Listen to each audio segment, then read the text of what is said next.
একটি স্বাধীন ফিলিস্তিন রাষ্ট্রকে স্বীকৃতি দিতে যাচ্ছে ইউরোপের তিনটি দেশ নরওয়ে, আয়ারল্যান্ড ও স্পেন। বুধবার এক সংবাদ সম্মেলনে আয়ারল্যান্ডের প্রধানমন্ত্রী সাইমন হ্যারিস বলেছেন, আয়ারল্যান্ড, নরওয়ে ও স্পেন ঘোষণা করবে যে ফিলিস্তিন রাষ্ট্রকে স্বীকৃতি দিচ্ছে তারা। এই পদক্ষেপ ইসরায়েলের সঙ্গে শান্তি আনায় সহায়তা করবে এমন আশায় এই উদ্যোগ নিয়েছেন বলে জানিয়েছেন নরওয়ের প্রধানমন্ত্রী ইউনাস গার্স স্তরা। সম্প্রতি ইউরোপীয় ইউনিয়নের সদস্য স্লোভেনিয়া ও মাল্টাও ফিলিস্তিন রাষ্ট্রকে স্বীকৃতি দেওয়ার ইঙ্গিত দিয়েছে। মধ্যপ্রাচ্যের ওই অঞ্চলে শান্তি প্রতিষ্ঠার জন্য দ্বিরাষ্ট্রিক সমাধান অপরিহার্য বলে মনে করছে এসব রাষ্ট্র। আয়ারল্যান্ডের প্রধানমন্ত্রী হ্যারিস বলেন, ইসরায়েল, ফিলিস্তিন ও তাদের জনগণের শান্তি ও নিরাপত্তার জন্য দ্বিরাষ্ট্রিক সমাধানই একমাত্র বিশ্বাসযোগ্য পথ।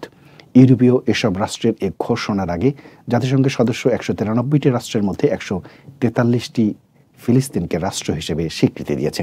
এদিকে গাজার দক্ষিণাঞ্চলীয় নগরী রাফার পূর্বাংশে হামাসের বিরুদ্ধে ইসরায়েলি বাহিনীর অভিযান আরও তীব্র হয়েছে।